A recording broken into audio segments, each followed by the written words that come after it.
warahmatullahi wabarakatuh.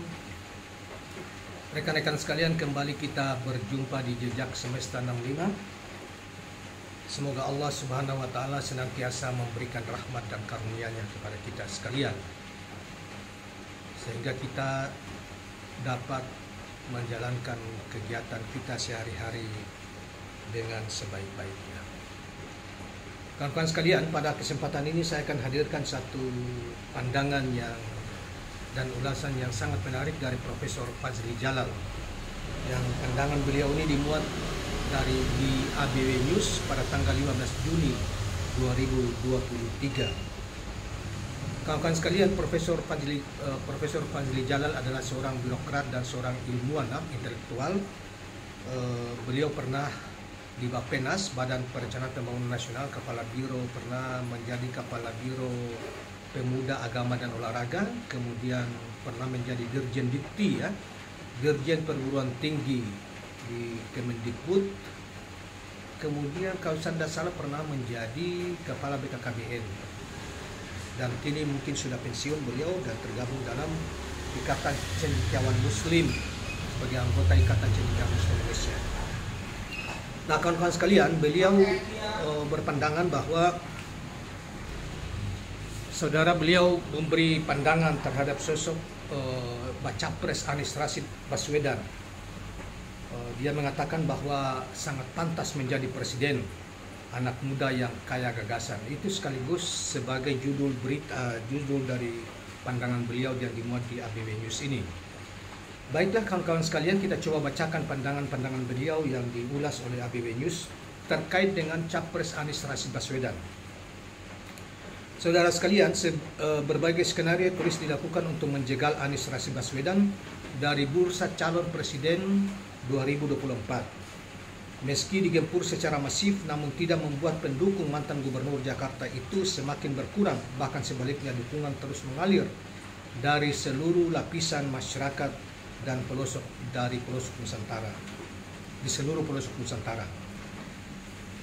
Saudara sekalian, Rektor Universitas Yarsi Fadzli Jalal. Jadi saudara sekalian, saya lupa tadi bahwa Fadzli Jalal ini kini telah menjadi Rektor Universitas Yasri, yang selesai kantor kampus utamanya di jalan di Jakarta, di Cempaka Putih, ya.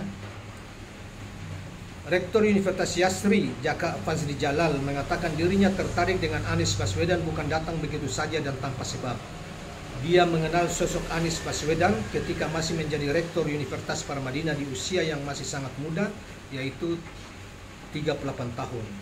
Jadi Anies Rashid Baswedan itu menjadi rektor termuda pada usia sangat muda, pada usia 38 tahun beliau sudah menjadi rektor, ya.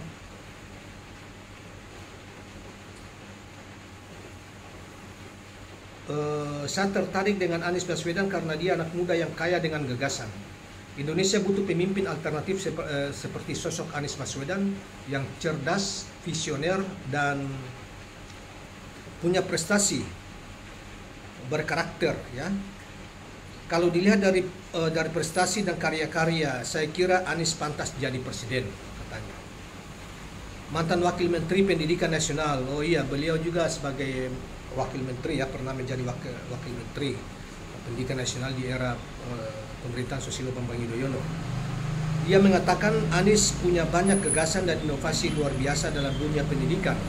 Salah satunya adalah mencari solusi bagaimana anak-anak yang tidak mampu dicarikan bapak angkat untuk dibawa ke dunia usaha, katanya. Saya mengundang Anies Baswedan untuk bicara di depan para rektor. Saya meminta Anies untuk menceritakan bagaimana ia menarik dana dari CSR itu untuk membiayai anak-anak yang tidak bisa sekolah. Kemudian Anies menggagas Indonesia Mengajar. Jadi saya begitu melihat Anies di situ, saya langsung tertarik dengan Anies. Walaupun saat itu saya sudah dirjen, tapi belum dirjen pendidikan tinggi. Oh iya, Pak Fadzli Jalal pernah menjadi, sebelum jadi dirjen pendidikan tinggi, dia pernah juga menjadi dirjen pendidikan non formal, ya, non formal. Mengenai sosok Anies Baswedan, Fadzli Jalal menuturkan Anies punya segudang portofolio dan pengalaman panjang dalam dunia pemerintahan. akademik dan aktivis. Ia menjadi modal strategis dan menjadi mendasar untuk menjadi pemimpin Indonesia ke depan. Sebagai sesama dari akademisi, saya mendukung Anies Baswedan yang ikut maju dalam pemilu 2024 sebagai bakal calon presiden dari Koalisi Perubahan untuk Persatuan yang diusung oleh Partai Nasdem, Partai Demokrat, dan Partai PKS. Anies Baswedan bisa menang pada pemilu 2024 yang mendatang jika ide dan gagasannya mampu menjawab tantangan Indonesia ke depan, katanya. Selanjutnya dikatakan, dengan visi perubahan dan perbaikan yang dibawa Anies Baswedan, lahir dari pemikiran-pemikiran visionernya, bagaimana menyelesaikan pekerjaan rumah dari berbagai persoalan struktural dan mendasar yang harus diselesaikan. Misalnya harga barang yang terjangkau atau harga logistik yang terjangkau, penegakan hukum tanpa pilih kasih, ya, maksudnya kesetaraan, ya, keadilan, terkikisnya angka kemiskinan dan pengangguran, serta terjaminnya hak sosial dan politik warga negara. Saya kira pemimpin mendatang harus mencerminkan kehendak rakyatnya, sehingga nanti ke depannya kalau Anies Baswedan jadi Presiden RI, harapan saya bisa membawa bangsa ini semakin baik lagi. Tutur Fazli Jalal menambahkan. Kemudian harapan lainnya tambahnya, jika Anies Baswedan terpilih jadi Presiden, di kepemimpinan Anies Baswedan, pembangunan sumber daya manusia dimaksimalkan atau optimalisasi untuk mewujudkan Indonesia Emas 2045, yakni negara Nusantara berdaulat, maju dan berkelanjutan, akan terwujud melalui kemajuan industri yang selaras dengan meningkatnya kesejahteraan masyarakat Indonesia. Oleh karena itu, sambungnya, pemilihan presiden 2024 bukan hanya sekadar memilih presiden, tetapi pemilihan presiden merupakan ajang pertarungan ide dan gagasan. Anies Baswedan membawa visi perubahan dan perbaikan. Kandidat calon presiden lainnya tentu punya visi juga, supaya semua orang sadar ide mana yang lebih dekat dengan calon presiden pilihannya. Dengan adu gagasan, narasi dan karya, track record merupakan cara memperkenalkan diri para kandidat capres kepada rakyat mengenai apa saja yang akan dilakukan apabila terpilih menjadi presiden. Kalau perlu, buat kontrak politik dengan rakyat, misalnya melakukan janji politik dengan bersedia membentuk kabinet yang bersih dari korupsi, kolusi, dan nepotisme. Kemudian, apabila terbukti di kemudian hari terjadi skandal korupsi yang melibatkan jajarannya di kabinet, maka sebagai bentuk pertanggungjawaban presiden terpilih wajib mengundurkan diri. Nah, ini menjadi bahan pertimbangan di hari pencoblosan akan mengeksekusi siapa pilihan presidennya. Rakyat sudah cerdas, tidak memilih presiden hanya mengandalkan pencitraan di mana-mana. Dia menambahkan, siapapun yang terpilih menjadi presiden nantinya jangan sampai terjadi pertentangan, tetapi merangkul semua walaupun itu bukan ide dari capres lain, tapi untuk kepentingan bangsa dan negara. Fazli Jalal memberikan contoh ketika Jokowi menang pada pemilu 2019 dan terpilih menjadi presiden. Mantan wali kota Solo itu dengan berjiwa besar memberikan kepercayaan kepada Ketua Umum Partai Gerindra, Prabowo Subianto, ditunjuk sebagai Menteri Pertahanan di kabinetnya.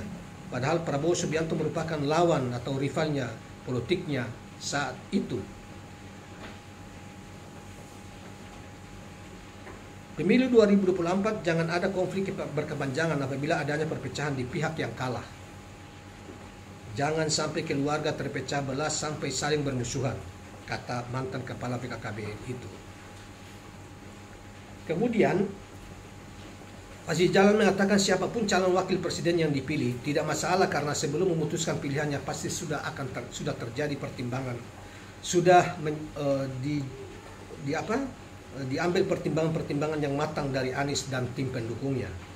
Secara pribadi, siapapun yang dijodohkan dengan Anies Rashid Baswedan sebagai cawapresnya tidak punya partai, maka harapan saya duet pasangan ini dapat bekerja sama dengan baik. saling melengkapi dan bersenyawa. Saya yakin Anies dengan siapa saja bisa berirama atau seiring dan sejalan. Nah, kawan-kawan sekalian, itulah pandangan Profesor Fadzli Jalal, seorang birokrat yang panjang karirnya ya. Kemudian kini menjadi rektor YARSI ya, mengenai sosok pemimpin Indonesia ke depan, dan dia mengatakan bahwa Anies paling pantas untuk menjadi pemimpin ke depan dan dia memberi dukungan kepada yang bersangkutan. Pantas dengan berbagai pertimbangan yang telah dikemukakan tadi. Dia mengatakan bahwa Anies adalah seorang yang memiliki visi yang ini, kemudian memiliki kreativitas, seorang intelektual muda, kreatif, memiliki akhlak dan moral yang sangat baik, karakter yang cukup bagus, perilaku yang santun dan lain sebagainya. Itu kemudian Profesor Fadzli Jalal mengatakan bahwa dia akan memberi dukungan dan mensupport pencalonan Anies Rashid Baswedan sebagai capres. Tentunya salah satu yang mungkin adalah melalui narasi-narasi seperti ini disampaikan ke publik, dan apalagi dia juga sebagai seorang rektor, dia punya mahasiswa banyak, dia punya kawan banyak karena puluhan tahun berkecimpung di dunia birokrat sebelum akhirnya pensiun. Pernah menjadi wakil menteri pendidikan, menjadi dirjen di 2 tempat di pendidikan juga, kemudian menjadi kepala BKKBN. Tentu memiliki jaringan dan kawan yang cukup luas. Orang seperti ini sangat penting membangun opini seperti ini, karena pasti ya banyak diikuti oleh teman-temannya pandangan yang serupa ini. Dan Indonesia sebagaimana yang dia katakan tadi memang membutuhkan orang seperti Anies untuk bisa menjangkau masa depan yang lebih baik, membenahi kondisi yang sebagian orang mengatakan Indonesia hari ini tidak baik-baik saja, sehingga diperlukan orang seperti Anies untuk membenahi Indonesia ke depan jauh lebih baik dalam konteks persatuan bangsa, sosial, dalam konteks politik, apalagi dari sisi ekonomi dan kemiskinan, tenaga kerja dan lain sebagainya. Nah, dan Anies sudah membuktikan itu bahwa dia sangat pro terhadap tenaga kerja lokal, dia sangat prihatin terhadap masyarakat bawah dan lain sebagainya, tanpa mengabaikan mereka-mereka yang telah tumbuh besar sebelumnya. Demikianlah kawan-kawan sekalian, itulah tambahan dari kita, dan mudah-mudahan bermanfaat apa yang kita sampaikan pada kesempatan ini tentang satu pandangan dari Profesor Fadzli Jalal tentang figur Capres Anies Rashid Baswedan. Nah, jangan lupa kawan-kawan sekalian subscribe, like, dan share channel ini. Assalamualaikum warahmatullahi wabarakatuh.